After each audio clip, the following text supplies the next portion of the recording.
you today. I am Mr. Brown in honor of the Upson Historical Society. We welcome you.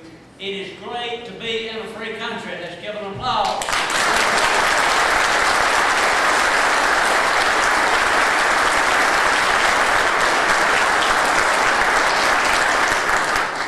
Thank you. Would everyone please rise while the colors are being presented and continue to stand until after the prayer.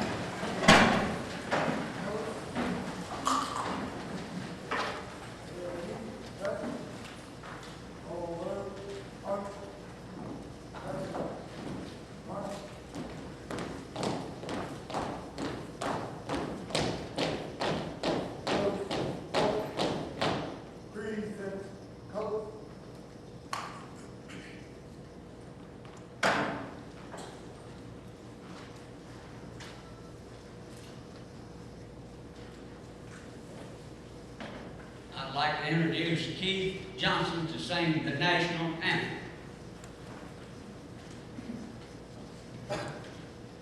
Oh, say, can you see by the dawn's early light what so proudly we hailed at the twilight's last gleaming, whose broad stripes and bright stars through the perilous fight o'er the ramparts we watched were so gallantly streaming, and the rocket's red glare, the bombs bursting in air, gave proof through the night that our flag was still there.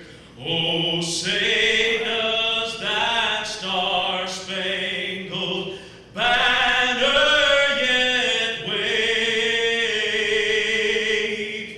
o'er the land of the free and the home of the brave?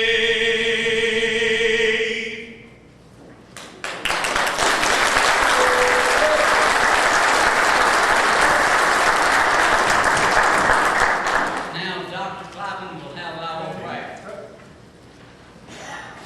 Let's pray together. Our Father and our God, we acknowledge you as the author of liberty. We cannot fully understand, but we claim your word, that we're made in your image, that we have the power to make decisions, the power and the privilege of freedom. And we come here to thank you for those things today. We realize, our Father, that freedom is never really free. And across the reaches of time, there are many who have literally given their lives to preserve the freedoms we enjoy. We thank you for their sacrifice. We pray that we might live lives that are worthy of the sacrifices made and given by so many. Bless us in this assembly today, O Lord, as we are reminded of a great event, an event that was treacherous in some ways and yet saved so many lives and ended a terrible war. We thank you, Lord, and we appreciate the man who's here today to speak to us. Bless him and bless us all in Jesus' name. Amen. Amen.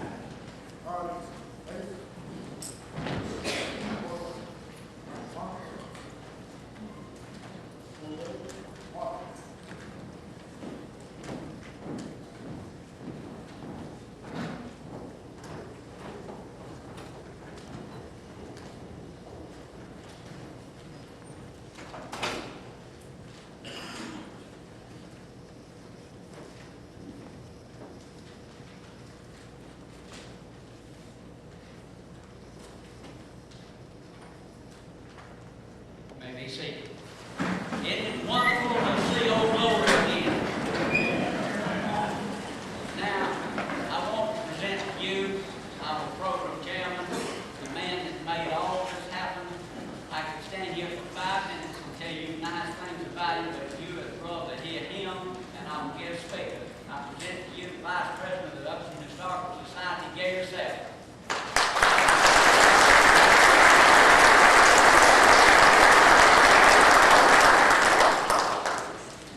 Thank you for that round of applause. Hopefully I deserve it. I've got a lot of things to do. Again, I want to welcome everybody for being here. And the first thing I want to say is, can everybody hear? If you can't hear, raise your hand. I'll talk louder. I can talk louder. Let me get my notes.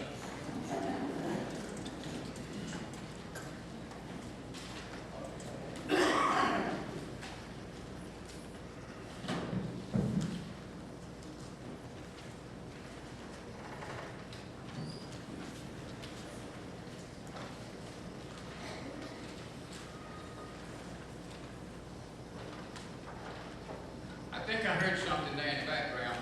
I will ask you to, anybody that's got cell phones, please turn them off or put them on vibrate right now so we won't have that situation happening anymore. Not trying to be nasty or anything like that, it's disconcerting to hear that kind of sound coming out. Okay, the first thing I got to do is I want to do a little housekeeping. In that housekeeping, I want to just thank some people. I want to start off by saying I want to thank WTGA Fund 101 for their help. WTUC Channel 10 for their help. Okay, also we've got the Upson Beacon for their help. The Thomaston-Times for their help. They've been very, very helpful for us. Now there are also two other people that has been really helpful to me in this situation, and I probably couldn't have done it without Wesley Brown and Penny Cliff. They have really been good for me and trying to help me keep the situation straightened out. Now, I've got some other situations. Just give me a second.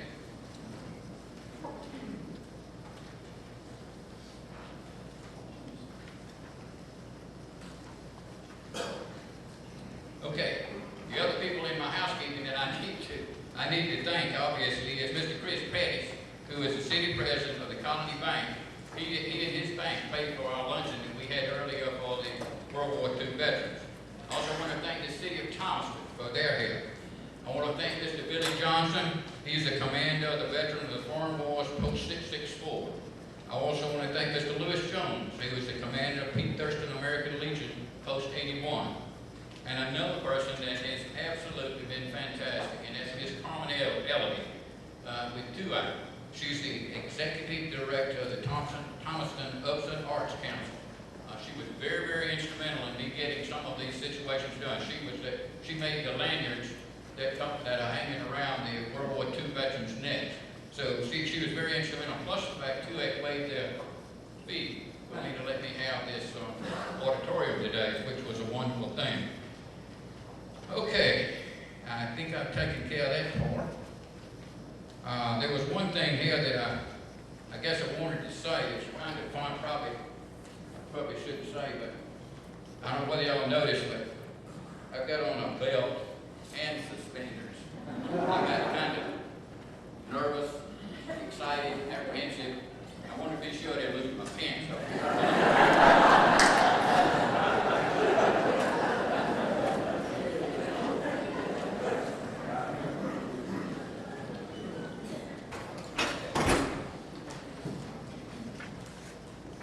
Okay, now, I'm going to have to read some of this stuff because of the fact that some of this information, it's no way in the world that I could remember it.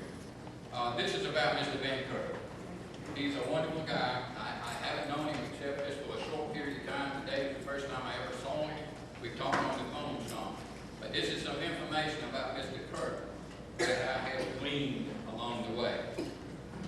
Mr. Ben Kirk joined the Army Air Force as an aviation cadet in the program in 1941.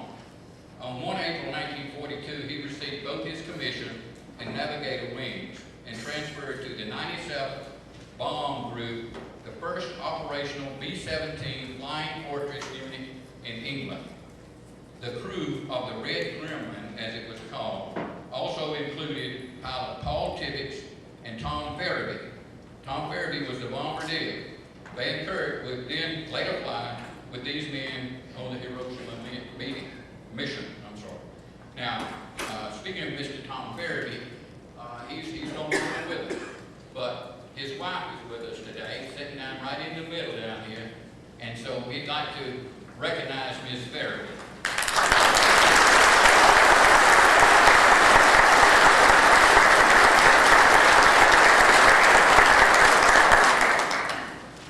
From August to October 1942, the crew flew 11 missions out of England. On October 1942, they flew General Mark Clark to Gibraltar for his secret North African rendezvous with the French. In November, they ferried General Dwight David Eisenhower to Gibraltar to command the North African invasion forces. On 16 November 1942, the crew led the group in an attack that took the Germans by complete surprise at Sidi Ahmed Air Base in Bin Surrey. Maybe he can tell you about that. Van Kirk returned to the States June of 1943 after flying a total of 58 missions overseas. He served as an instructor navigator until reuniting with Colonel Tibbetts and Farraby in the 509 Composite Group at Wendover Field, Utah in late 1944. From 1944 to June 1945, they trained continuously for the first atomic bomb drop. I'm sure that there will be a lot of things that he can tell us about being in Wendover. It's been very enlightening to me to read some things about being at Wendover. Obviously, this mission was an extremely secret mission. You couldn't talk about it. If you wanted to get watched out from the mission, all you had to do was ask questions. You ask questions and you get watched out. So it was an extremely secret meeting, training, and it's real interesting. I'm sure Mr. Van Kirk will tell you some about Wendover. Later, in August 1946, he completed his service as an Air Corps as a major. His decorations included the Silver Star, the Distinguished Flying Cross, and 15 air medals. Mr. Van Kirk went on to receive his Bachelor and Master of Science degrees in Chemical Engineering from Bucknell University in 1949 and 1950. For the next 35 years, he held various technical and managerial positions in research and marketing with DuPont. I want to not give this mic to Mr. Van Kirk right now. I want to turn around and I'm going to give it to Mr. Johnson. He's got a special award that he wants to give. Mr. Johnson. Good afternoon. I always knew the Tom story was very patriotic, and I can see it today. I see very much a lot of proof of it. Thank you all for coming. I would say a special thank you to our war heroes who are here today. I would say a special thank you to our veterans who served. Although they were not in war, they were there in case they were called. I want to say a special thank you again to Dutch. I already thanked him once. I'm going to do it again. Every year we give an award to someone who is patriotic and loyal to America. This year we decided to give it to Major Dutch Van Kirk, and he does deserve it. I would like to give it to him now. It's a national.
giving me this key to the city.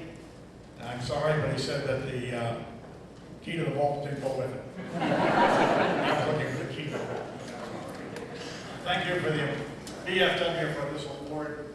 I did belong to the BFW at one time, but unfortunately I moved to Walton. Something happened between moves and that sort of thing, so I dropped out, and maybe I'll get involved again, who knows. We'll work on that later on. By the way, thank you, Gary, for this chair also. This is the most comfortable place I had to give a speech for a long time. And the first thing to go were the knees. I'm glad I did not have to stand up to give this talk. That's all I'll say about that. Now, getting to the talk, let me just say that I have nothing prepared. Is that better than I thought practically swallow this thing? I have nothing prepared. This is completely off the cuff. And I just tell it. I'm not really telling you a story. I'm telling you a war story. And you know, there are war stories and there are fairy tales. Fairy tales always start off with once upon a time.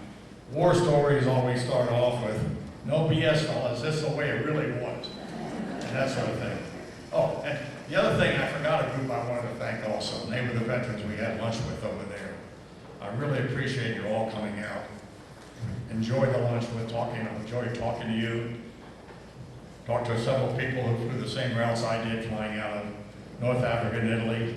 They were a little bit later than I was, but we were all there at the same time. And I really enjoyed talking to all of you and meeting all of you.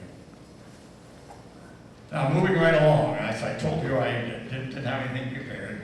I just talk off the top of my head here and tell you the story. I may forget something that you're vitally interested in. If I do, at the end of this meeting, we're going to have lots of questions.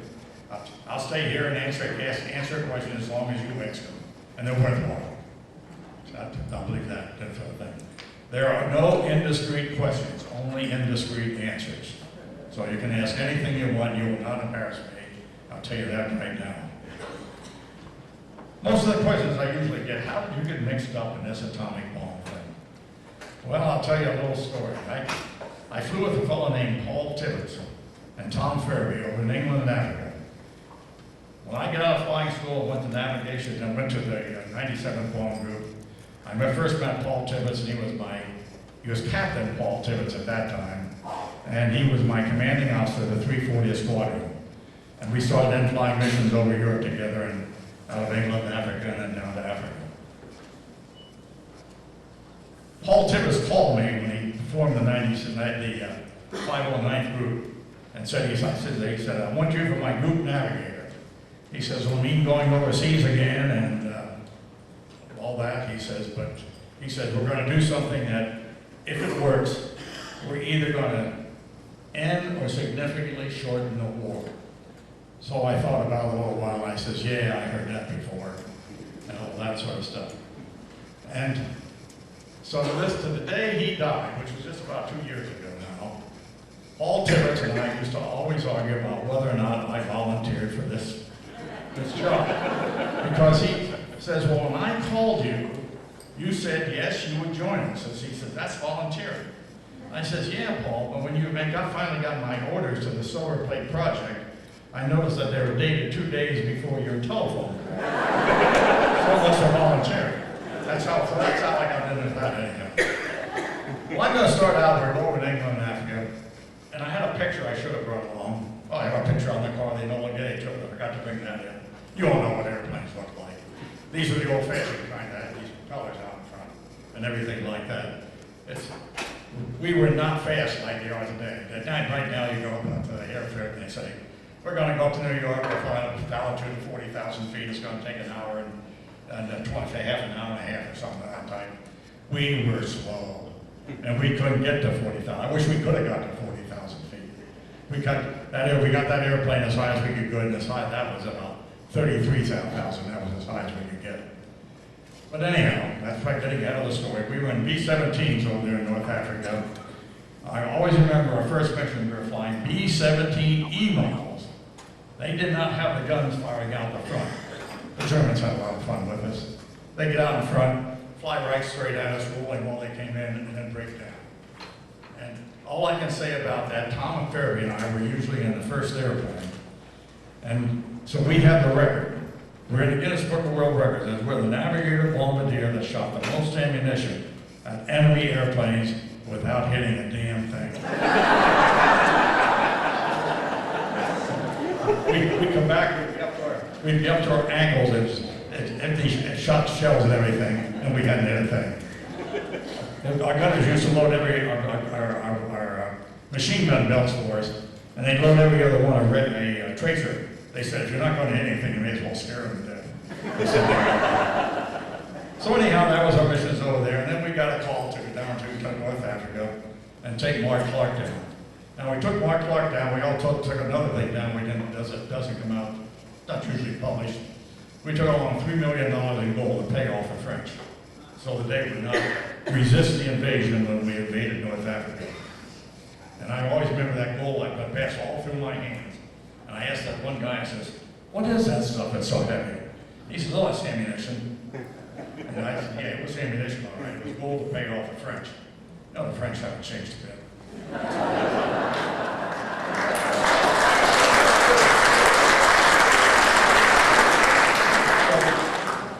our mission back from that particular flight down there was one of the worst I ever had in my life. Weather was really bad coming up. And Paul was within 5 degrees of the course I wanted and everything. I let him go.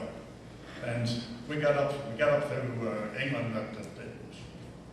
Started getting daylight, and Paul Tibbets called me and he says, Dutch, do you know where you're at?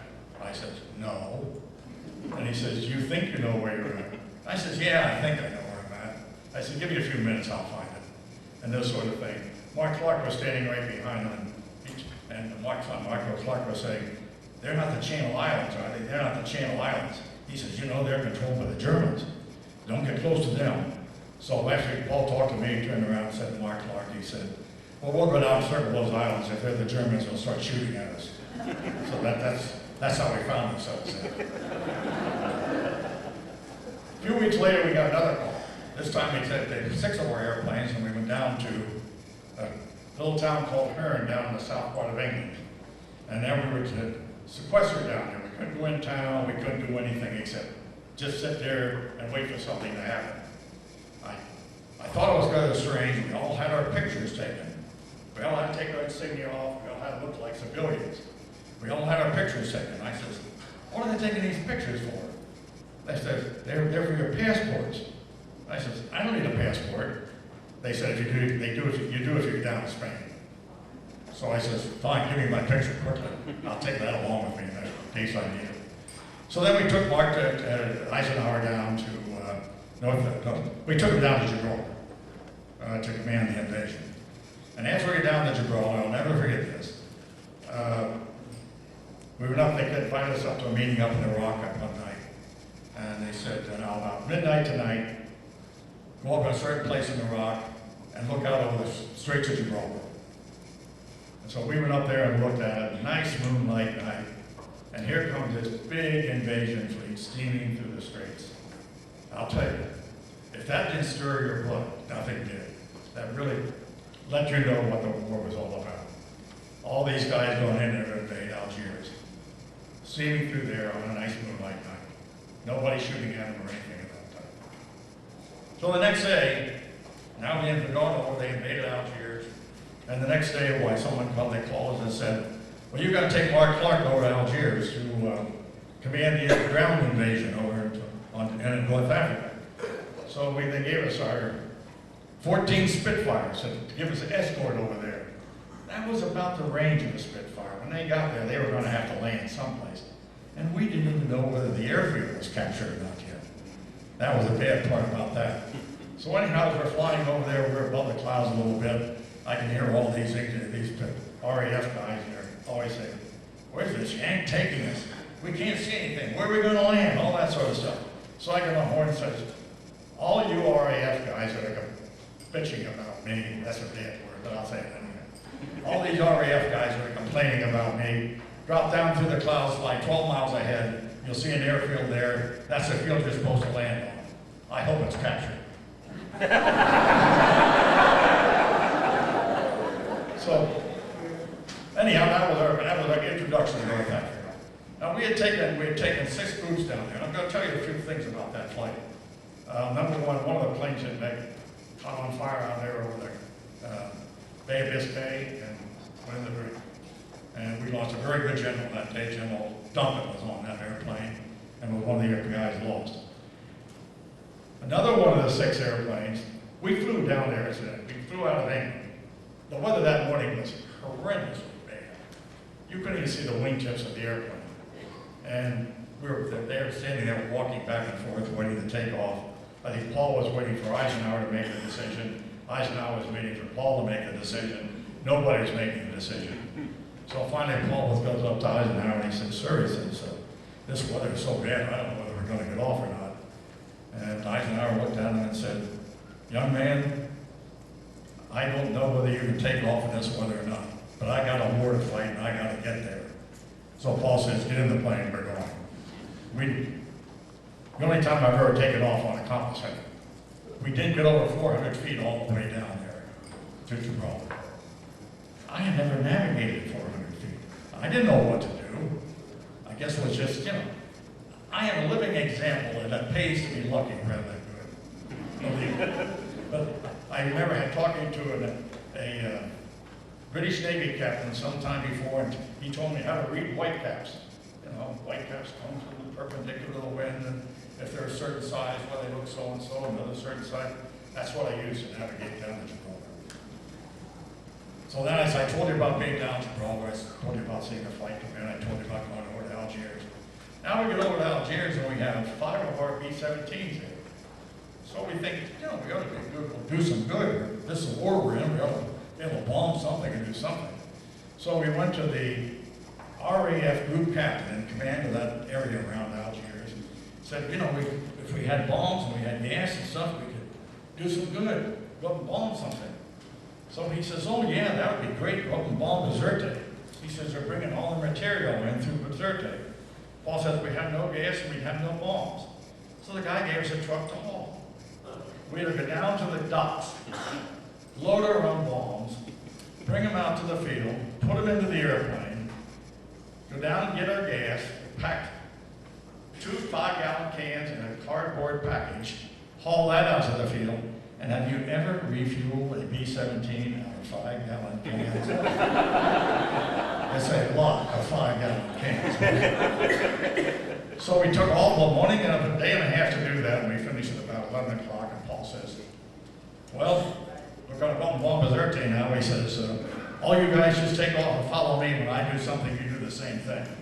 So I said, "Wait a minute, I have no maps of Bizerte. I didn't know what Bizerte was."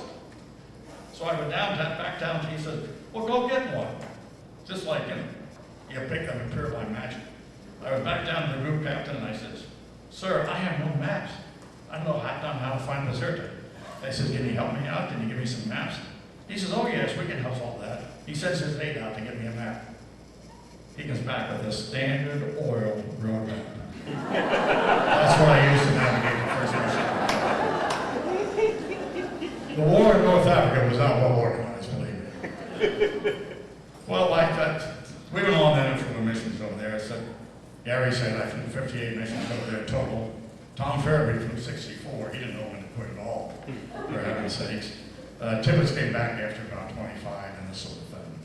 So we all came back to the States, and I was at a navigation school over in Monroe, Louisiana. And one day I got a call from Paul. This is a call we kept arguing about. He says, "You volunteered about it."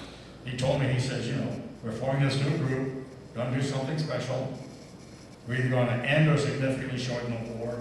I want you for my group of navigator. You want to join us?" Well, life was getting dull at navigation school, so I said, "Why not?" So I said, "Sure, I'll join you." And so we went out to Wendover, Utah. And I got my orders to report to the Silver Plate Project at Wendover, Utah. And I got out to Wendover, Utah. I drove out from Monroe, Louisiana, out to Wendover, Utah. And when I arrived out there, I found we had 3 airplanes sitting on the ramp, Piper Cubs. And I says, "Well, I don't know what Paul got himself into this time, but boy, it's a big deal. He's going to do it with Piper Cubs." So anyhow, time went on, and we later found out some of us found out what we were going to do. I'm not going going to tell you much about our training. Most of our people, people for our flight crews came out of the 504th group, which was stationed at someplace in Nebraska, right around Lincoln, someplace. They were the best, that had the best training record of any squadron in the country. These people all thought they were all ready to go overseas to Japan, to Tinian, or Saipan, or Guam, and start bombing Japan. And when they ticked off, when they found out they were coming out to Sikeston, out to Wendover, Utah, for additional training. You never saw a more annoyed bunch of guys in your life than what they were. They didn't want to be there. They were mad. And you know how a bunch of GIs get when they got mad and everything. If they wanted to foul things up, they could do it all day long. So anyhow, we first had a meeting, and Paul had a meeting with him and everything else. And I always remember his first words. He says, "You're here and I'm here." He says, "I don't have to keep you, and I can get rid of you at any time. You're stuck with me. So you make the best of it."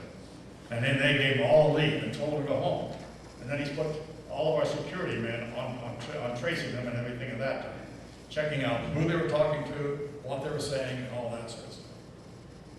They said too much, talked too much in the airport, in a train station, everything like that. They were picked up right away, sent back to Lincoln. And Paul would call them in and talk to them and says, "You were picked up for saying this thing, that thing, and so on and so forth." And he says, "Now," he said, "you learned your lesson, I hope. If you agree that you can keep your mouth shut, you can stay. If not, I'm going to get rid of you right now." And he had a favorite place he'd send people like that, up to the Aleutian Islands.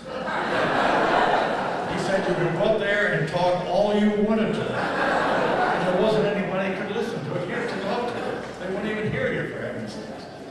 And so that was an introduction to our security. You had specific passes.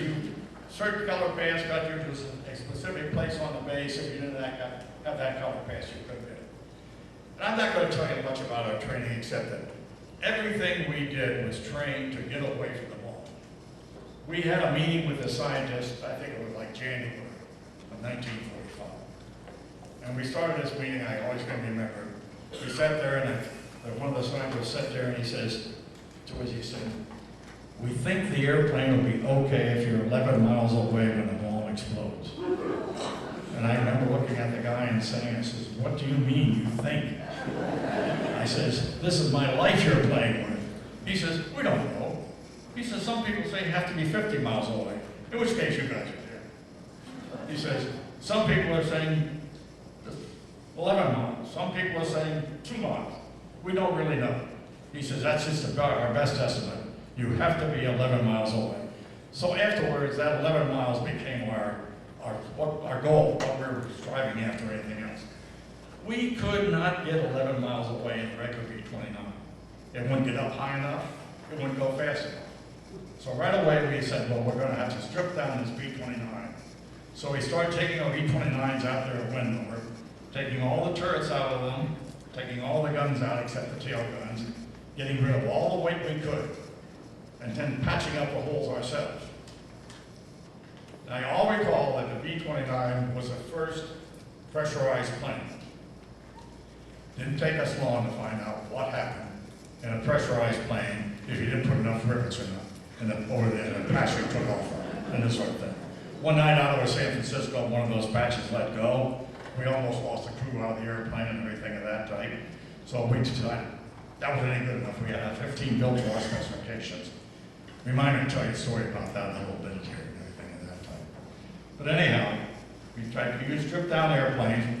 We trained 15 crews to drop atomic bombs out there at Wendover.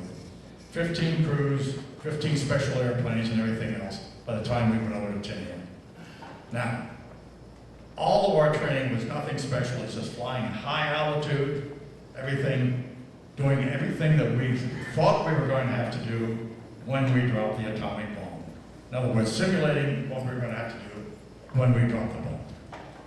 Now, in the meantime, the scientists are working hard in the Manhattan Project on developing bombs.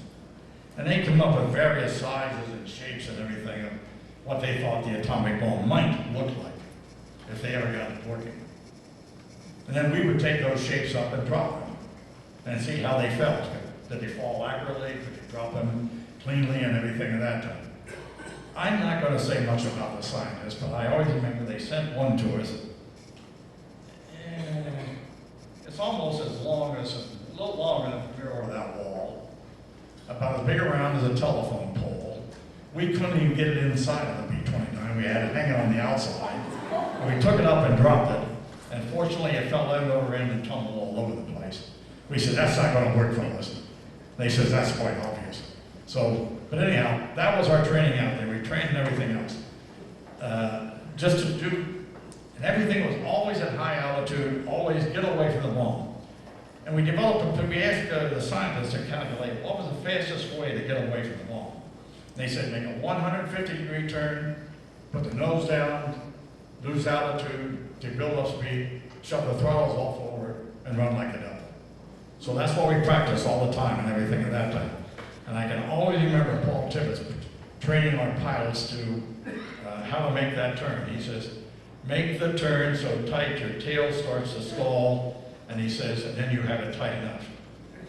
Now, in all due respect, we practiced that turn in that way all the time we were in training, and we never lost a plane. Later on, Boeing found out what we were doing, and we got a letter from them that says, we accept no responsibility for the airplane holding together under that maneuver at that altitude. You know, it's strange what you can say when you're young and foolish and everything like that. But and we did that, and when we were then practicing for the first atom bomb test at Bikini. Well, they did snap the tail off of one and lose the airplane. So I guess we proved Boeing right that you really shouldn't do it that way. Let me see, other things that we did for training. For navigation training, I sent all the people down to all the crews down to Batista Field, Cuba. I was the favorite guy in the Air Force because I decided what crews would be down to Batista Field in Cuba for their digital training. I didn't find out why they all loved Batista Field, Cuba so much until I found out there was a place down there called Smoky Joe's. And then I found out when I saw all the pictures, I couldn't understand why all the guys liked to go down to Batista Field. They all wanted to go to Smoky Joe's. They didn't care about the training or anything. But then we sent them out over the South Atlantic there on navigation missions that were like 20 hours long out over the South Atlantic where they had to navigate, they couldn't tune in on the radio, listen to their favorite program or listen to a baseball game or something like that. They had to navigate. I always remember Leslie Groves came to visit us one time and he looked at me and he says, Dutch, aren't you afraid you're going to lose some of those crews out over that Atlantic there when doing things like that? And I looked back at him and I said, General, would you care to lose them out over there when they're on their way to Japan? He said, shut up. He said, I'll shut up. First time I ever shut General Leslie Groves up, that's all I can say. That was our training. I'm going to take a swig of water before I go to do it. Pardon me? I hope so.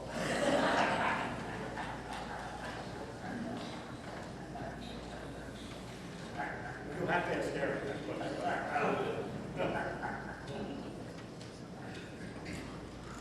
The other thing I want to talk a little bit about is our security. You know, I told you about Paul sending all the guys along and putting the FBI and our security agents along onto them and everything of that type. We got a guy from the Manhattan Project to run our security force, a guy named Bud Yuan. Bud later joined the CIA right after the war. I don't know what happened to him. He disappeared someplace and that sort of thing. But he was a terrific security man. We never knew in our organization who we were talking to. We always had a lot of FBI guys around. We had a lot of counterintelligence corps guys around and everything. We never knew who we were good. Whether this guy was one of the regular guys or whether he was one of the counterintelligence corps guys. There was a captain in our group, in our headquarters there, that Tom Fairbairn and I used to always play jokes on. He was a typical flatfoot, you know, big feet and everything of that type.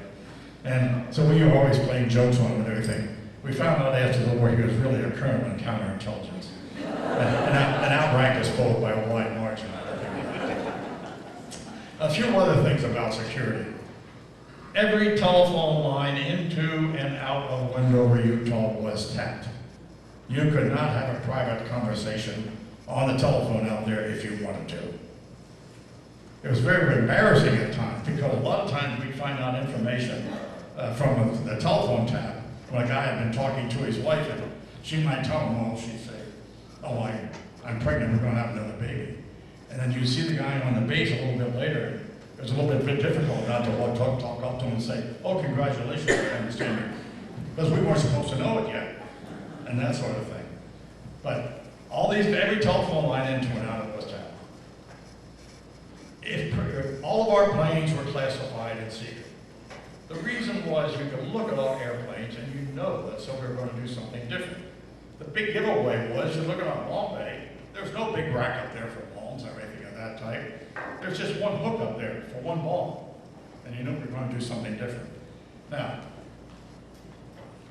we never mentioned the word atomic, you never mentioned the word nuclear or anything else around our organization. A lot of people guessed it was going to be an atomic bomb. I did, for example. To this day, nobody ever told me it was an atomic bomb. But if you were around our base and you saw all these scientists running around and everything, I remember we had a fellow there, a fellow named Ramsey, and his picture had been on the cover of Time magazine several years before as one of our outstanding young physicists in this country. And he's running around our base.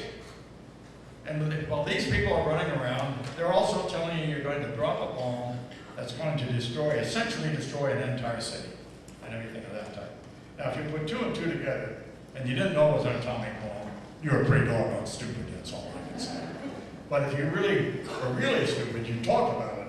In that case, Tibbetts would send you up the illusions and that sort of thing. So you found out about it, you kept your mouth shut, and that sort of thing. Some other things, little things about the security. We got over to Tinian one day, and we were assigned to the 313th Bomb Wing there in Tinian, Northfield, for our maintenance operations and everything at that time. And there was a general there, no, it's not important anyhow. 88 years old. I forgot the name. But anyhow, the general came down one day, and we had guards on all of our planes, and he got out of his Jeep and started walking up toward the plane and said to the guard, he says, I'm General so-and-so, and I came down to inspect this airplane. The guard says, sir, you're not authorized to inspect this airplane. And he says, well, I'm the commanding general. I guess I can inspect one of my airplanes if I want to. The guard says, sir, I know who you are. But he says, you're still not authorized to inspect this airplane. So the general took 2 steps forward, and he heard 2 clicks, click, click. That's the sound of this bullet going into the chamber, right? And he says, I stopped. And he says, so the next thing you know, he comes storming into Tibbetts' office, and he said, one of your guards down there was going to shoot me. He said, would he have done that? Tibbetts says, you better doggone well believe he'd have done it. So he said, well, all I wanted to do was inspect your airplane. So Tibbetts says, well, why didn't you ask me? So he turned around to me, and I was in there getting the operation. He said, Dutch, take the general down and show him our airplane, and this sort of thing. But we had guards on all of our airplanes, nobody could get close to them. Now, another thing I feel about security, and then I'll finish up the security part of it. Civilian, Harold Agnew, was a part of the Olympic project overseas. Later, he became the 4th director of the Los Alamos Laboratory. And nowadays, the last one's come along and we're now friendly with all the Russians. So somebody decides that Harold, being director of the Los Alamos Laboratory, should go over to Russia and meet his counterparts in the Russian program. And so he goes over to meet all the Russians, and he's introduced to them, and they said, Dr. Agnew, we would like to congratulate you. Not only on making the first atomic bomb, but the first 2 atomic bombs, yours and ours. So much for the security. What it turned out was that the Russians had agents in at Los Alamos, and there was a fellow out there named Carl Fuchs, who was one of the mathematicians out there and everything, and he was feeding stuff to the Russians almost as fast as we were getting it and everything at that time. Well, so much for the security. So now we're finally getting up, and we all, I'll tell you, Tibbs finally decided he had to take our group overseas because we were getting on so many fights in Salt Lake City. He says, for heaven's sakes, I have to bail all these guys out of jail almost every month. He says, so I have to send us overseas. So we went over and we were over on the island of Tinian. Now Tinian at that time was one of the Marianas Islands, about 60 miles north of Guam. They had a field on Saipan just across the straits. They had 2 fields on Tinian. They had a field on Guam. About three or four runways on every field over there. I thought those runways were 10,000 feet long. They're only 8,500. I wish they were 10,000 at that time. But anyhow, Paul and I were over there about 3 years ago. We flew over the field. We looked down at it from a helicopter up there, and Paul looked at it and he says, turned to me, he says, Dutch, he says, those runways look awful short. And I says, I was just thinking the same thing, Paul. I'm glad you noticed it too. But anyhow, that's where we took off from. Northfield at the time was the biggest airfield in the world. We had on Northfield alone about, I'm taking a guess, we had over 1,000 B-29s over there altogether on all 4 fields. On Northfield, we probably had about 300, 350 B-29s. We'd get they all had multiple runways. When you were taking off those big missions over Japan, you'd get an airplane off of every runway every 45 seconds. The biggest traffic jam in the air you ever saw in your life. Fortunately, they were all going in the same direction, so you didn't have any possibilities of head-on collisions, except us. We were flying daylight missions, they were flying night missions. We were still over there, while we were on Tinian, we were still flying missions over Japan, dropping dummy bombs.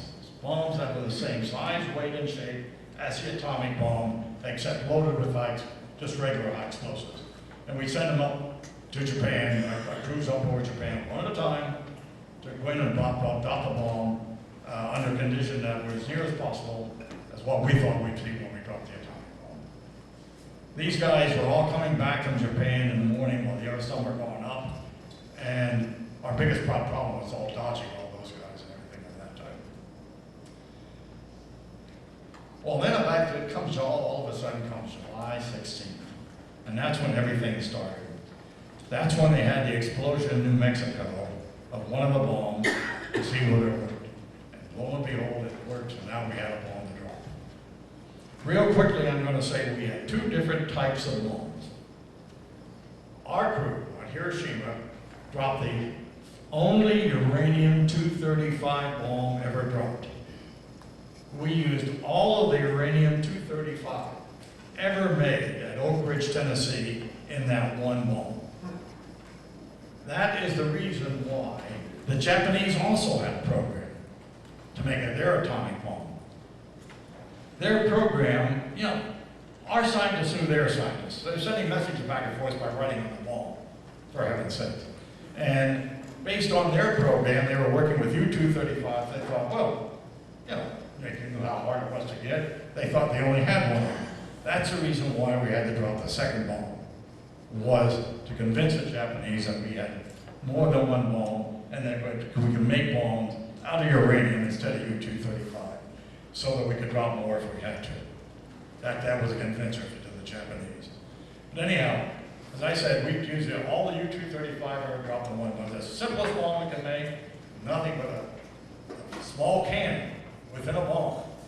The primary designer was Deke Parsons, who flew with us as our weaponeer, and you had a shaped piece of uranium up in the nose of it, you had a shaped piece of uranium back here in the tail, you had a small cannon that fired, the pieces came together, you had a critical mass, and you got an explosion. That's it. You can make one, I can make one, if you had the uranium-235, the right purity and everything at that time. So, that was our bomb. The second bomb was a plutonium bomb. That bomb operated on an implosion principle. There was a ring of explosives around the bomb. When they all exploded at a very precise timing, it compressed the plutonium all into a critical mass, and they got their explosion that way. That's how they got their explosion. 2 different bombs. All subsequent bombs were plutonium bombs. We dropped the only uranium-235 bomb ever dropped. Why did we drop it? Least likely to be a dud, most likely to work, and all that sort of stuff. Let me tell you a little story though. 2 days before we dropped the bomb, we tested a radar proximity fuse out of the Pacific Ocean there. You know, it's supposed to drop and down, it's 1,800 feet. The fuse was supposed to go off, there's supposed to be a puff of smoke. Going into the ocean, no puff of smoke. Didn't work. So there you go. 2 days before we dropped the bomb. Made us feel very good about it. And everything like that. So anyhow, they were the plans. Now, after they tested New Mexico, let me just say about the test in New Mexico. That particular one, they put the bomb up on a tower, 500-foot tower. Now, if you want my nomination for the guy in this world that has the most guts, to put it bluntly, it is that man who babysat that bomb on top of that tower that night. He was the guy who designed the fuse, the radar proximity fuse that would set it off. He knew that an electrical storm could set off that bomb. There were electrical storms around that area that night. And he set up on that top of that tower, reading a whodunit by a 60-watt bulb with electrical storms all around. If one of those electrical storms had set it off, we'd never even know when he was there, or anything of that type. So basically, that is my man that has the most guts in the world. They had the test, it worked. I always remember Navy Captain Parsons wrote a report to General Rose on the test, and he says, my observation is the crew will be okay when they drop the bomb. I says, thanks, Deke, I needed that, and that sort of thing. But anyhow, after the test, we all started getting instructions about what we had to do about when we dropped the bomb. Number one, we were assigned 4 special targets in Japan. The bomb. These targets had never before been bombed by any of the means. The first one we wanted to hit was Hiroshima. The second we wanted to hit was Kokura. The third we wanted to hit was Nagasaki. The fourth one we wanted to hit was Nagata. But then we were out of targets. You know, Japan was a defeated nation before we ever dropped the bomb, because we bombed so many of the cities. So we were out of targets and everything at that time. Why did we want to hit Hiroshima first? Because number one, it was the headquarters for the Japanese, some army number there, and the general had his headquarters there and everything. And about 25% of the casualties that occurred in Hiroshima were military people that were there in the army. The rest were a lot of Koreans in there for working in their military industries and everything at that time. That primarily, however, was where all the material was going over to the island of Shikoku, where the invasion was about to take place. And they were sending all the material over there to resist the invasion. That's the reason we wanted to hit Hiroshima first. The second we wanted to hit was Kokura, because that was the Detroit of Japan. That's back in the days when Detroit was Detroit, you understand? Not like it is now. The government wasn't supporting it back in those days. And then the third one was Nagasaki. Number two, if we took the bomb up there and could not go, but we were told we had to drop the bomb visually. We couldn't go up there and drop it through the clouds by radar, the way we used to drop some bombs over Europe. If we took the bomb up there and we couldn't drop the bomb visually, take it out and drop it in the ocean. Do not bring it back to the base with you. I guess that made a lot of sense. The day after we dropped the bomb, a guy came into my office, a captain came into my office, and he said, anybody in here know anything about that bomb you guys dropped yesterday? And I said, a little bit. I said, what do you want to know? He said, well, I'm in charge of firefighting here in the island. He said, what do I do if one of your planes crashes on takeoff? Do we rush in and try to put out the fire, or do we turn around and go the other way? So we talked about it a little while and decided, it didn't make a bit of difference. We couldn't get far away far enough fast enough. So anyhow, that was one effect. Number two, we had to drop instruments at the same time we dropped the bomb. These were instruments that measured the force of the blast, radioed it back to other instruments that were in another airplane that dropped them, and the scientists then would measure the force of the blast. Everybody wants to know what those instruments were called. I said, I don't know what they're called. I call them bang meters. That's as good a name as any, for heaven's sakes. These plate instruments were dropped by parachute. The Japanese, to this day, you'll find a lot of Japanese will say that the bomb was dropped by parachute. It wasn't. What they saw falling by parachute were the instruments. And thirdly, we had to get pictures of it. So we had we took another airplane, which we had a nice fast one of these new fast X cameras up there. Runs ran about 15 seconds. Supposed to get a nice big picture of the explosion and everything of that type. That plane was flown by George Marquardt. The airplane was sitting right where it's supposed to be, about 30 miles back from Hiroshima, flying toward the target. Camera didn't work.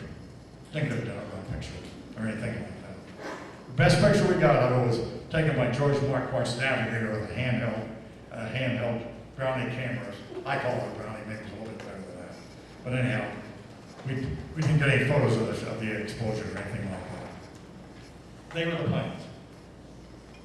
So we made all the plans and everything of that type. And then finally, comes toward the end of July, we finally get word that President Truman had approved the use of the bomb, that we should go ahead and drop it at our first opportunity. To us, that meant as soon as the weather was okay, we would go ahead and drop the bomb. That day happened to be August the 6th. Now, everyone wants to know what happened on August the 5th, when we were getting ready to do it. Everybody thinks this stuff has to be something dramatic. It has to be Hollywood. It's not like Stephen Stonewall. It was just a lot of hard work and everything at that time. I had to take and figure out what time we wanted to bomb and drop the bomb, more permission backwards, what time we wanted to take off, and everything of this.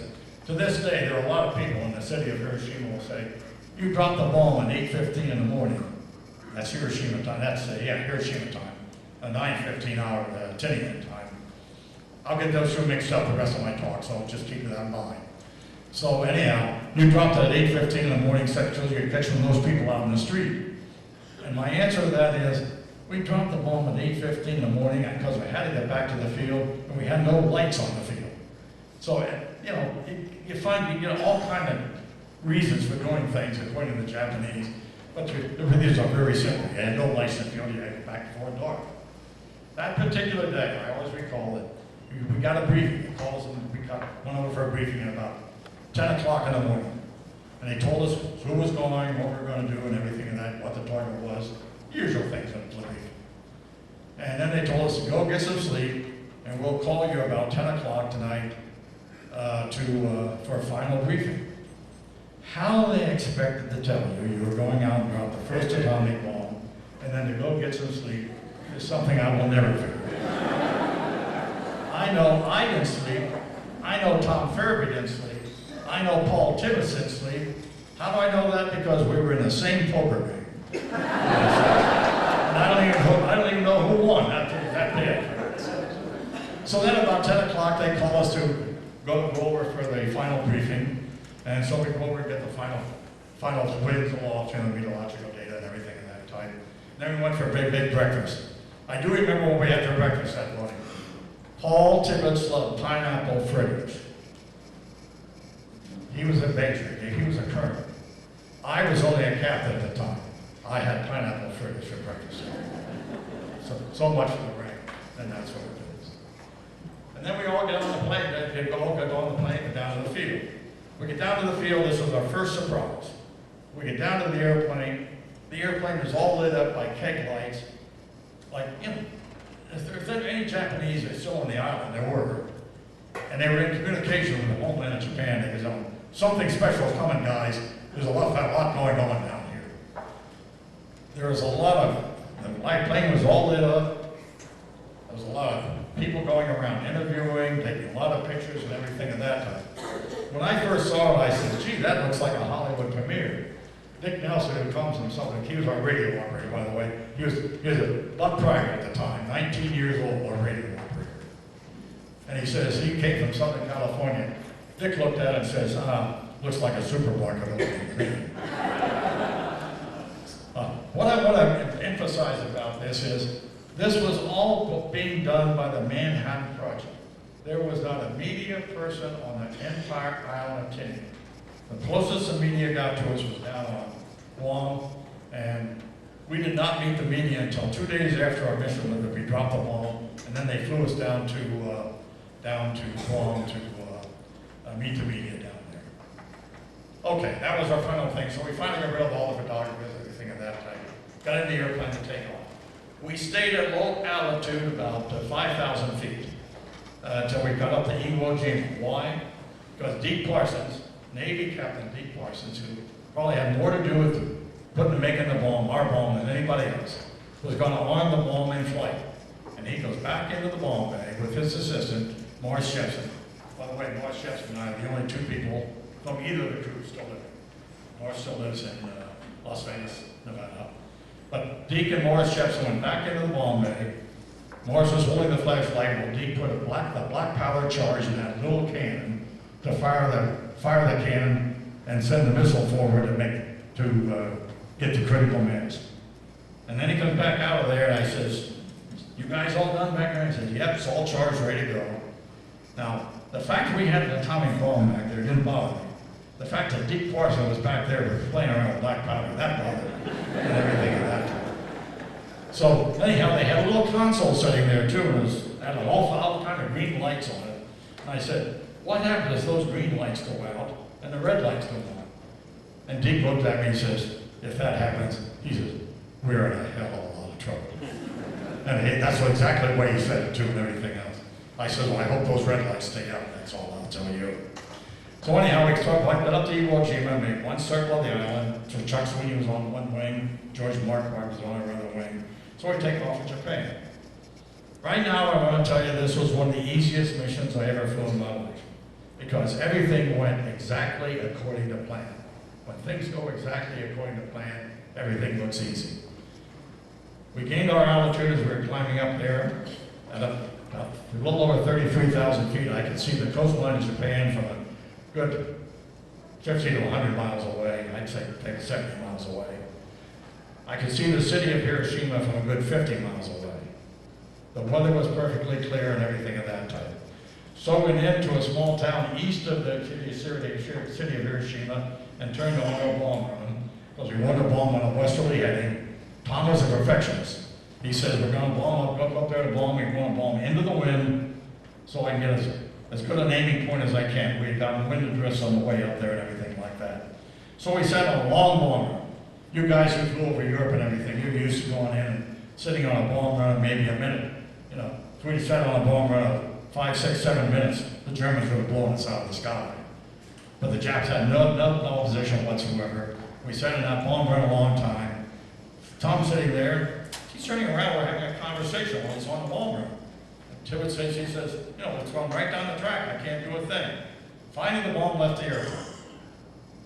By the way, the bombardier is flying the airplane when you drop the bomb. It's on automatic pilot, and it's connected with the bomb site. You have one indice it moves, one indice to send information. When those indices cross, your bomb goes away automatically.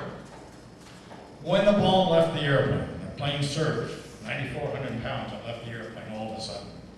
Tibbets immediately switched off the automatic pilot, went into the 150-degree turn, pushed the throttles all forward, lost 2,000 feet of altitude in the turn, and just ran like the devil. Everyone wants to know, does that maneuver have a name? I said, yeah, it's called getting away from the bomb. So we were all given dark goggles to wear, because if we'd have been looking at it, we'd have gone blind. Paul, I know, couldn't see to fly the airplane, so all of a sudden I see a pair of goggles from flying back through the airplane by my head, and that sort of thing. He snatched the goggles off his face and threw them back, and this sort of thing. It took the bomb 43 seconds from the time the bomb left the airplane until it exploded at about 1,800 feet above the ground. That's on the other top, of course. In that 43 seconds, we were about 11 miles away from the bomb. We're a little over 11 miles, fortunately. The only indication that the bomb had worked was when we saw a bright flash in the airplane. We were going away from it. The only guy looking at the target was our tail gunner, Bob Karen, and there was a bright flash in the airplane, so now we knew the bomb had exploded, it had worked. We kept going away from it until we got our first shock wave, and shortly after that we got our first shock wave, and it felt like sound was worse than bite. It felt like the plane had snapped all over. was measured, actually measured by an instrument we had in the plane, at about 3 Gs. Now, if you're a fighter pilot, 3 Gs doesn't seem like a lot. But if you're in a B-29 at 33,000 feet, 3 Gs seems like a double L. That's all I'll say about that. Shortly thereafter, we got another one. There's a less magnitude than it was. The tail gunner called up and says, the bomb set up visible shock waves. I imagine it's a little bit like when you drop a pebble in a pool of water, then it comes out, ripples come out, and this sort of thing. And he says, here comes another one, and he can tell us exactly when it's going to hit the airplane. Well, after we're sure we weren't going to get any more, then we turned around to take a look at what happened, and we could not make a single visual observation whatsoever. The large white cloud you've all seen pictures of already formed was up well above our altitude, I guess up to 45,000, 50,000 feet over. Obviously, a tremendous amount of energy had been released. And around the base of that white cloud, the entire city of Hiroshima was covered with thick black smoke and dust and everything. You couldn't see a thing of what had happened down in the city or anything else. So we just flew a little bit in the southeast quadrant, couldn't make any visual observations, so we turned and went home. Now, right now I'm going to dispel a few bad things that have been written about. Jake Beezer wrote a book and said that while we were on our bomb run, a Japanese fighter plane had come up, flown alongside of us, made a slow roll around us, and then turned around and left.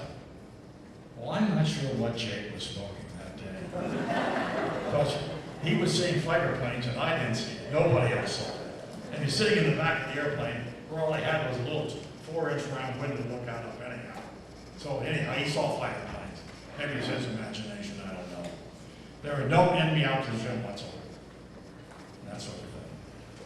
So then we got back there, and the first time when we got back there, the only surprise when we got back was how many generals and admirals were there. First time I'd ever been debriefed by a 4-star general. Tui Spots was there to debrief us and everything. I'm not sure whether the generals all came to debrief us or whether they came for the whiskey that was passed out at the debriefing or something of that type. So anyhow, we all got we wanted then fly the second mission as soon as possible so we convinced the Japanese that we had more than one bomb. So that mission had to be flown in bad weather. They could not put rendezvous at Hiroshima the way we did. They tried rendezvousing in an island off the coast of Japan. They tried to do a high altitude rendezvous, which I told them wouldn't work because our navigation wasn't good enough back in those days. So one of the planes didn't make the rendezvous. So on that particular mission, Chuck Sweeney waited for 35 minutes longer than he was supposed to for the rendezvous. Then he went on and tried to bomb it. His primary target was Kokura. Couldn't see the bomb. The weather had turned bad. The weather had been good, but it had turned bad. So he made 4 passes at Kokura, which he was not supposed to do. By that time, Joe Kohari calling at him, Major, you're going to have to do something. Your fuel is running low. So they decided to go on to here's to Tang, Nagasaki, make 1 pass at it. If they can't drop there, they're going to take it out and drop it in the ocean and land at Okinawa. They went over and landed, lined up on a radar run. Jim Van Pelt was the navigator. He was doing the radar bombing. I asked Jim later, I said, Jim, would you have dropped that bomb by radar? He says, you're damn right I was. I was going to get rid of that one way or another, and that sort of thing. So then they dropped the bomb on Nagasaki, and then went in and landed on Okinawa, and on Okinawa. And they were so low on fuel, one of their engines stopped up before they taxied off their runway. Now, when at the last minute, they were on the bomb run, the clouds opened up, Behan saw the target, and he says, I got the bomb visually. B knows he did, we know he did, but the war's over. Why make a fuss about it, or anything of that type. They missed the target by a very wide margin in Nagasaki, but a lot of lives were saved by the fact that they missed the target by such a wide margin. They landed Okinawa, by the way. Nobody would believe them that they dropped the second atomic bomb until they got to General Doolittle. Doolittle knew that they were up there on the mission and everything else. He sent a message back to Tinny, and by that's the first inkling we had that the crew was okay that they dropped the second bomb. Now, just a few words about why we use the atomic bombs. This is still a matter of a lot of controversy in this country. Why did we have to drop the atomic bombs? Well, we had several choices. Number one choice, we could have surrounded the islands with our Navy. No. We had so much Air Force over there, we had so much Navy over there, a mouse would not have been able to move in Japan without us bombing it. We could have boycotted Japan and everything of that type and tried to starve the Japanese into surrender. They were already living on 1,000 calories a day. I had more than that for breakfast this morning, for heaven's sake. So it was going to almost be impossible to starve them out and starve them into surrendering, especially with the regime that they have. By the way, let me make another point I just about forgot. We dropped hundreds of thousands of leaflets over Japan before we ever dropped the atomic bomb. All saying that you were going to face a grain of ruin from the air. Get to your leaders, tell your leaders show them this leaflet, ask them to end the war and everything else. But their leaders at the time were militarists, still fighting and wanting to fight the last battle on the beaches, so they wouldn't listen to them. I have told later, that any Japanese citizen that was found with one of those leaflets on him would have been shot, and everything of that type. Then after the first bombing, after the bombing of Hiroshima, and before we ever dropped the bomb at Nagasaki, we dropped another 100,000 leaflets over Japan, telling them again what was going to happen. Again, we were ignored. And it wasn't until after we dropped the second bomb, the emperor stopped in and overruled the militarists, that they decided to sue for peace and accept the terms of unconditional surrender. So that's all I'm going to say on that subject, and I'm getting tired of talking anyhow. So I'm going to shut up, get a drink of water, and if you have any questions, I'll try to answer them. If I don't know the answer, I'll make one up.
There was a lot of controversy about if we had said early on, in the terms of we had offered of unconditional surrender, that if we had specified that the emperor would not be removed, that the Japanese would have accepted it much easier. But part of the arrangement of the peace was that the emperor would stay in Japan in his present position, but be subject to our supreme commander, who was General MacArthur, and everything else. So that was part of the peace deal, that we did not try the emperor. But you agree with me. The emperor knew what was going on, in my opinion. The emperor knew what was going on right along, and everything else. It was just as largely a war criminal as anybody else. But, you know, that's part of the advantage of being an emperor. Rank has its privileges. Mr. Van Kirk, thank you for being here. It's an honor and pleasure to listen to you today. I have more of a comment, I guess, than anything. I wish that the average age in this audience was about 30 or 40 years younger. I always hear about when people say those that don't guard history or pay attention to history are destined to repeat it. So I guess that's my only thing. I wish the younger generation could hear the things and see the things, that listen to you and what you had to say. So how do we keep that from happening again? let me just make a comment here. Give or take a few years. The time between World War II and the end of the Civil War, we were talking about this a month before. That time between the end of the Civil War and World War II was, give or take, 60-some years. The time between World War II and the present is about 60-some years, roughly the same amount of time. What did the children of our World War II much know about the Civil War? Not much. So I'm by way of defense of our younger people and everything else, I think they know as much about it as they possibly should be expected to, given the fact that they are not taught in schools today, and given the fact that a lot of what they are taught is not correct, and everything else. And given the fact,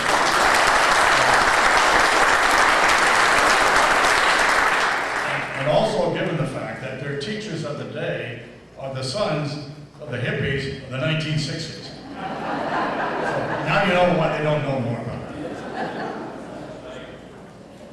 I just want to comment, I've been to one over Nevada, bless you, it's a desolate place. My question is, was there any physical damage to any of the aircraft that flew the missions after the blast? There was no physical damage, and we did not, I think we checked the plane very perfunctory manner for radioactivity. There were no radioactivity. The only airplane that I ever heard of that flew, I'm speaking now of atomic bombs, not thermonuclear bombs. That's a whole different subject. For atomic bombs, I think the only time we ever got a radioactive airplane was right after we dropped the bombs at the Bikini Atoll. And one of the planes that flew through the crowd there actually flew through the cloud. It's a drone plane. That was radioactive afterwards. But we had nothing. And by the way, I forget a lot of things I should have told you. But right after the war, I went up to here at Nagasaki, and we went up to Japan. They wanted to get a bunch of the scientists in there to survey the damage on the ground. And that only best way to get them there was to fly them up in our C-54s. And so we flew them up in our C-54s. We stayed in Tokyo for a long time until we rounded up some of the Japanese scientists who we took with us to go down to Hiroshima and Nagasaki. We could not land in Hiroshima because there's no airfield close by. Went down to Nagasaki, spent 2 days in Nagasaki, walking all over and everything at that time. A lot of people look at me since that time and they say, didn't you get a deadly dose of radiation while you were in Nagasaki? And I look back at them and I say, if I did, I'm going back and get more because I'm now 88 years old and it did me good.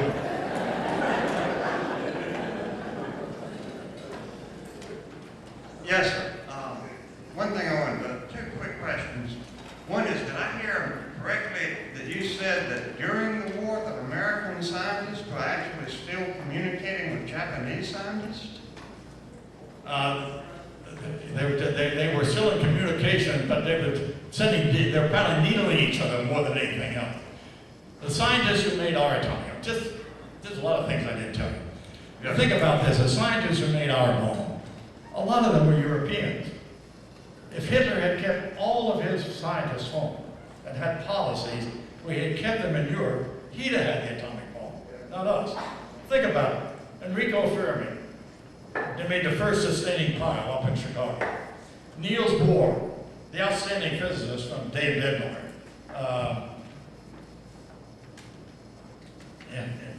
There's another, who's the guy that, the guy from Hungary, Leo Szilard from Hungary. All these guys were from overseas, and they were working out of Los Alamos. And if they had all stayed home and worked for their own governments, or worked for Hitler, I should say, and if he could have gotten work for them and everything, why they'd have had the atomic bomb before we ever did. So, yes, there was communication, scientific communication going around back and forth. Absolutely. What was your second question? Oh, I thought that gentleman back there had 2 of them. One more question. When I was a child, I was told that Colonel Tibbets, right after the bomb drop, looked back and said, "What hath God wrought?" Is that correct? That is not correct. Paul Tibbs didn't say a word, none of us did. Bob Lewis wrote a journal, and he said something. I'm not going to say what it was because it's too profane to repeat here. He corrected it. Later on, his written words, he corrected it. That's all I'll say.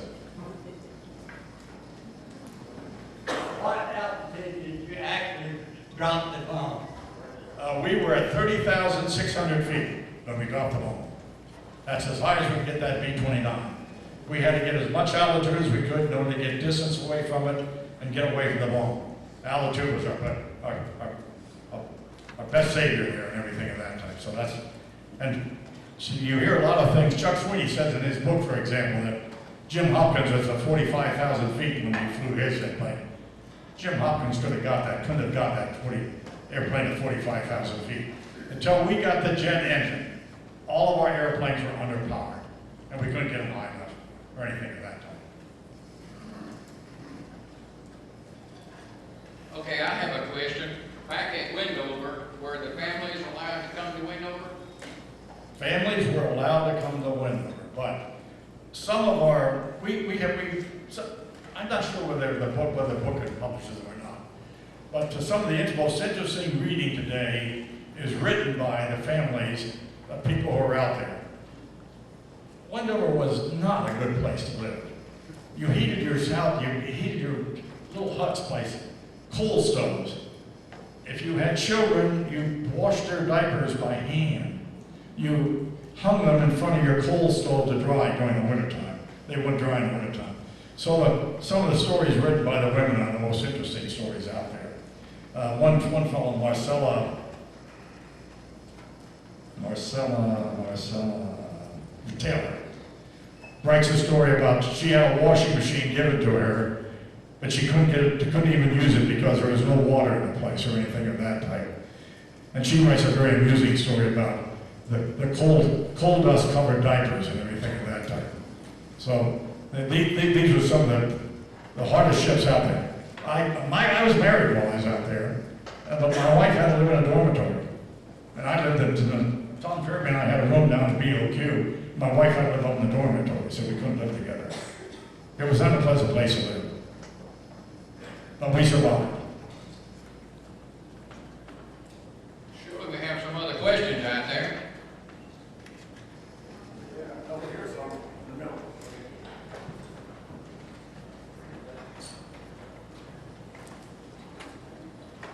I was stationed at Guam at that time, and I was a radar beacon mechanic.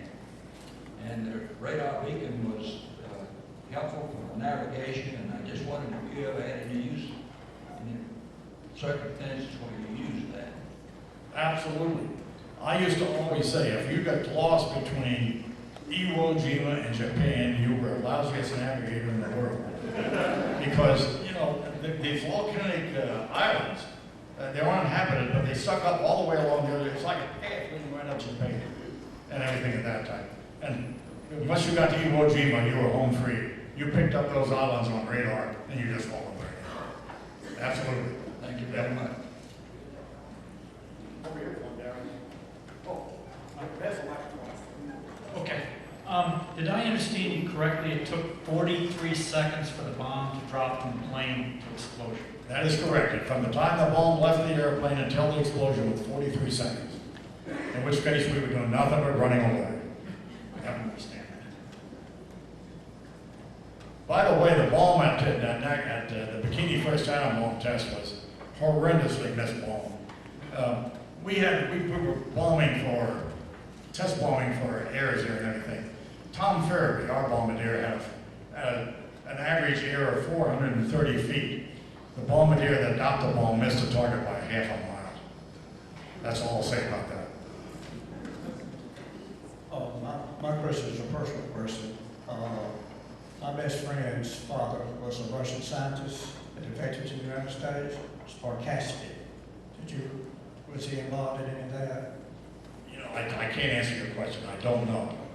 All I can say is that I live in Stone Mountain, Georgia right now, and I recently, well, about a year ago, had some guy from Russia visit my house and want to buy a bunch of books. And he gave me all the names that were in it, and he started giving it to me over the phone. Well, after two names, like, what was that name you pronounced?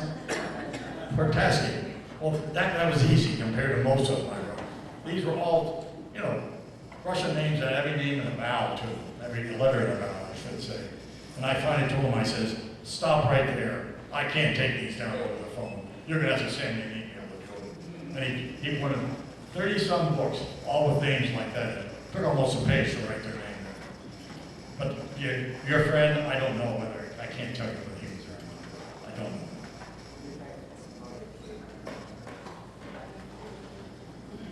Any more, Derek? I have a question. Oh, you're over here. Yeah. Based on your experiences then and what you know, do you have any comments about our present situations with the military? I do not have any comments on our president, except I think it's stupid.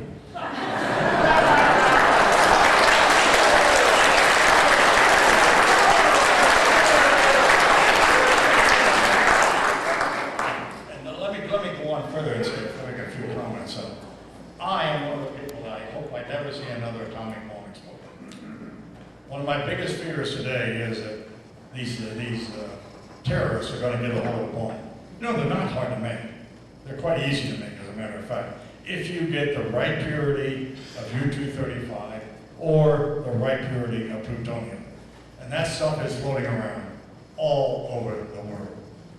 But all the missiles that you think that Russia's getting rid of, all the missiles that we're getting out, all that plutonium that is in them, or worse, and everything is floating around all over the world. And if terrorists ever get their hands on it and everything, it's going to be a day that we're going to live to regret. That's all I'll say about that. I have 3 questions. I'm right over here. Oh, there you are. No, I'm right here. Right here. One, how long did it take from the time y'all took off to when the bomb was dropped? How long were you in the air? We were in the air total up and back was 12 hours and 15 minutes. And that was about 6.5 hours up and, what's 12, 15 minus 6.5? Whatever it is, that's how long it took us to come back. You didn't have a load going back and you weren't climbing. What time of the day was it? We took off at 2:45 a.m. So And we dropped the bomb at 9:15 a.m., 10 a.m. time. That was 8:15 Hiroshima time in the morning. Where did the name of the plane come from, Enola Gay? The name of the airplane, I should have mentioned that before. Enola Gay was Paul Tibbets's mother's name. And you know, you people in the Air Force know that there are a lot of names of airplanes that you wouldn't want to have bannered around as being the plane that dropped the atomic bomb.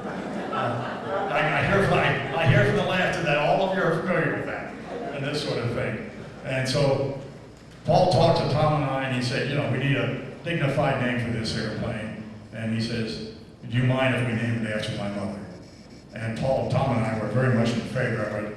Bob Lewis said he was surprised when it happened, but he shouldn't have been because he knew what was going to happen. There was a brief moment when faced in battle or immediately after the battle, full impact of what has just happened hit you. You go kind of watery all over. Can you tell us when that moment is a very personal moment and you know? What happened right after the bomb was dropped? Well, right after we first observed what had happened, I think we were all stunned. We were almost speechless by simply the fact that it was that powerful.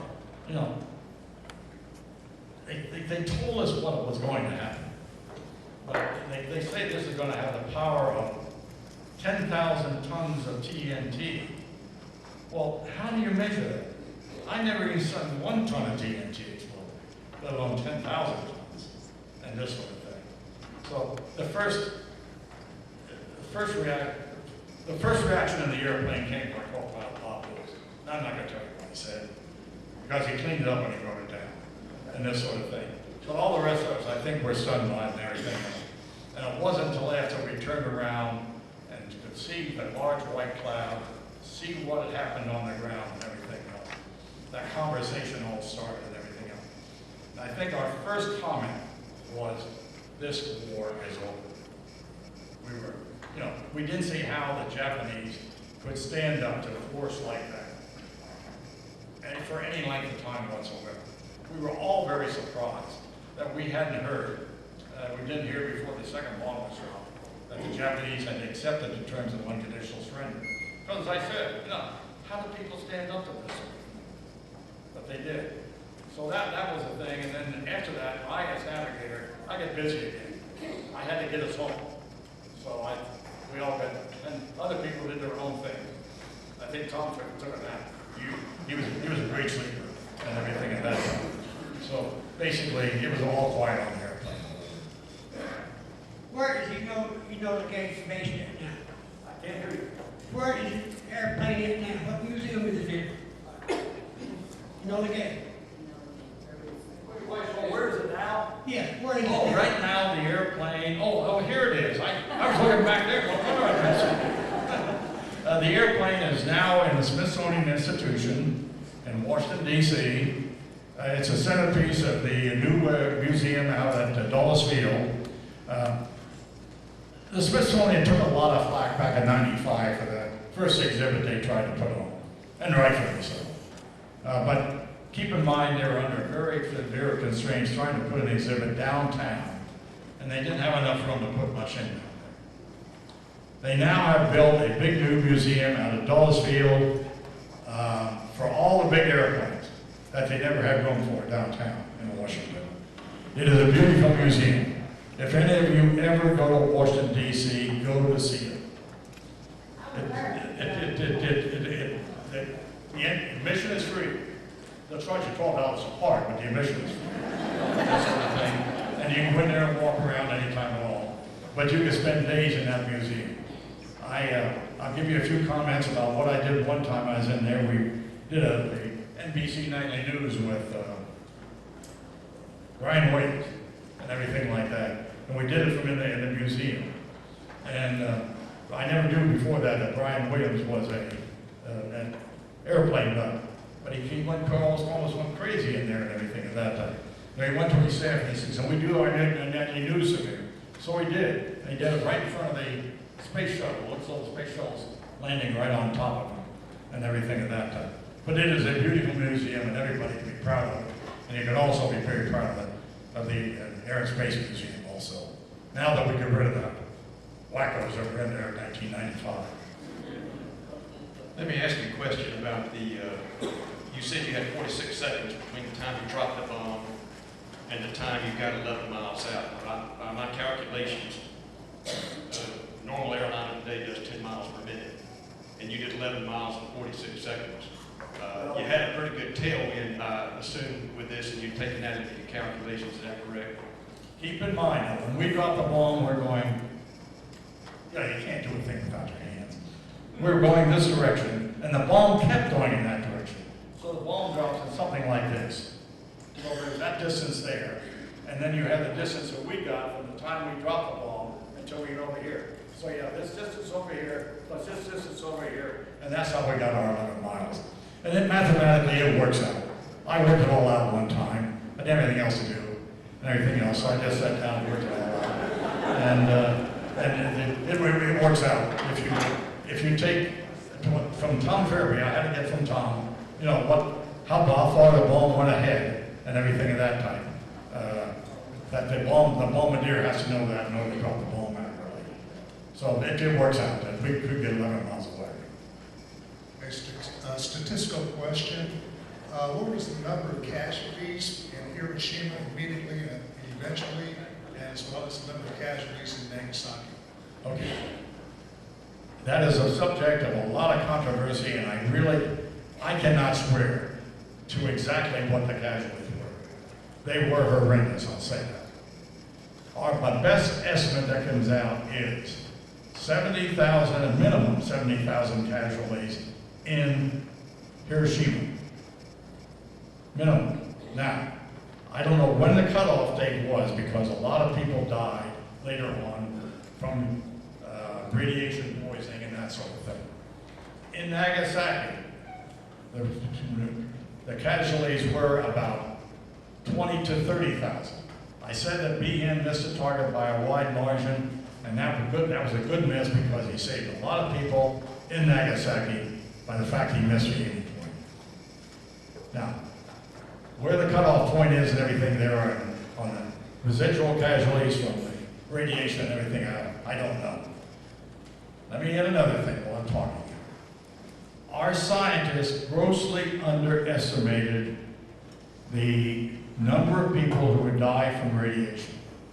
They assumed that the people living in the area that would be affected by the blast from the bomb, and we exploded in the air, so the blast came down and went out, that the number of people who died there would be within the same area that would be affected by radiation. In actuality, the people covered by the radiation was in a much larger area. That's the reason why we had all the deaths from radiation and not from the blast, that, as a scientist at first assumed. At what altitude did you say that the bomb reached when it went off? And I'm not familiar, did traditional bombs blow up when they hit the ground? And what was the thought process behind at what altitude they The bomb exploded at about 1,800 feet above the ground. Now here again, you can't be precise about that. I've heard estimates all the way from 1,650 to 1,800. But hey, when you have a bomb that size, it doesn't make a lot of difference. We did not want it to hit the ground because if we had, it would just bury itself in the ground. And, you know, all you've done is dig a big hole. So that's the reason for exploding it in the air. You get a bigger effects of the force of blast. Did I answer your question? You had a puzzled look on your face. I didn't know what to do. Did traditional bombs blow up? The traditional bombs, they explode at various levels. Most of them hit the ground and everything else. But hey, during World War II, we had such a soaring record of bombing that it doesn't make any difference where the bombs hit. We scattered bombs all over everything during World War II. I think the average bomb in World War II hit more than 1,000 feet. The estimate is the average bomb hit 1,000 feet from the start. Paul Tibbets IV, Paul Tibbets' grandson, is now was commanding the 393rd Squadron, which is a squadron his grandfather founded. He flies the B-2. Paul Tibbets IV would tell me, I will drop my bombs from such an altitude they don't even know I'm there. And he says, I will guarantee to hit the bomb. My bombs will hit the target within 10 feet. I look at him and I say, then what happened at the Japanese embassy in Belgrade? When you bombed the Japanese embassy by mistake. He says, all he did was look back at me and says, oh, was that a mistake?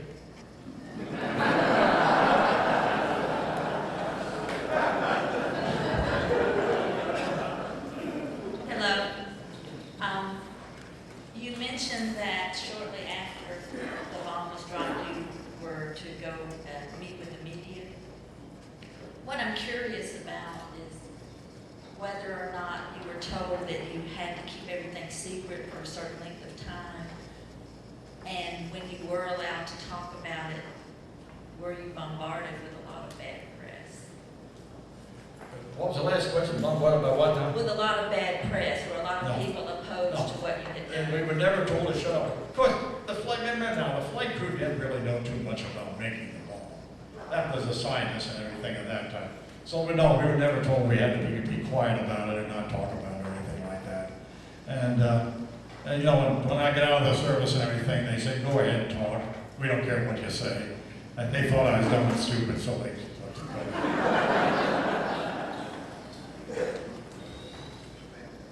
Oh, I'm sorry. First of all, a remark that was made about some younger people. My son is 15. He wanted to come.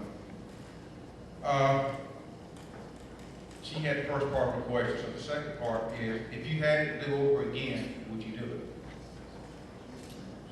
Well, thank you for bringing your son out. I appreciate that. I'm just going to make one remark to him. I went into a class the other day to talk to a class of these special history students that they have these special classes for. I don't know whether you're in any one of them or not.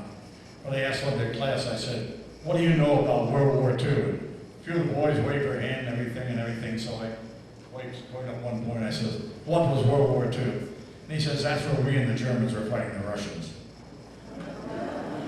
Yeah, that's all I can say about that. If I had it to do over again, would I do it again? Under exactly the same conditions, yes, I would do it again.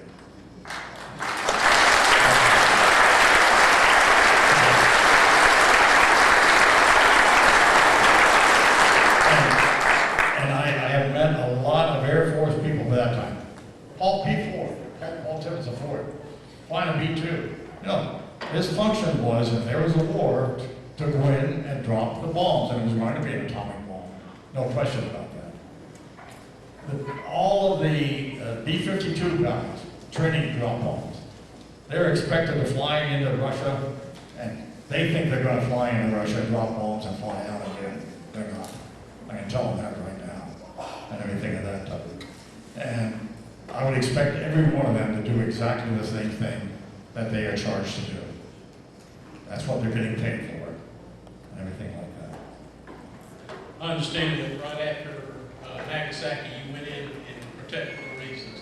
Subsequent to that, have you been back to Hiroshima and have you spoken to any of the Japanese that were there on that day? I have never gone back to Hiroshima, but I have an awful lot of friends who, the Japanese, let me say this, the Japanese of today are vastly different from the Japanese of World War II and that sort of thing. We have had probably 20, 25 Japanese students when we lived in California.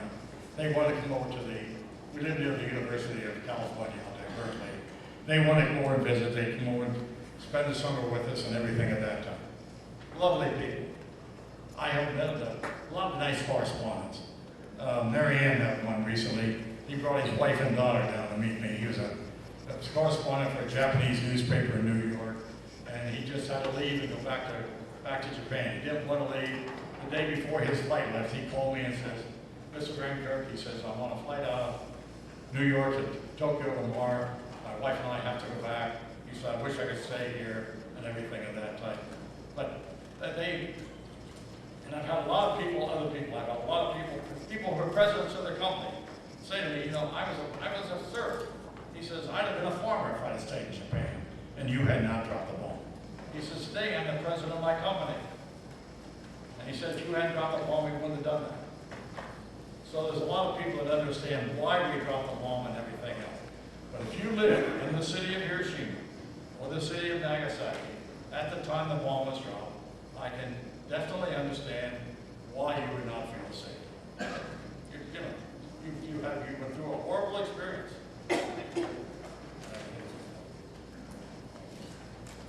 I just want to say that God bless you, everyone of the veterans here. I'm the daughter of a veteran, and I can remember when I was 2.5 years old, walking up Green Street to the Prairway bus station with my father when he left, going to boot camp. And that is a memory that I will never forget. And God bless each and every one of you, and God bless you. Thank you, ma'am. Thank you.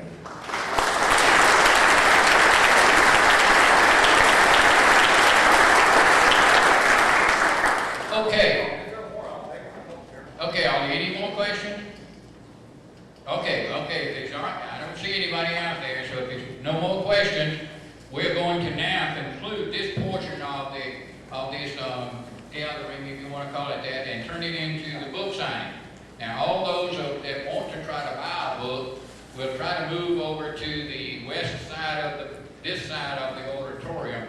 There are 2 books and also 7 pictures that he has for sale, and he'll autograph those for you. Now, once we get up, the meeting is probably over now, for as that goes.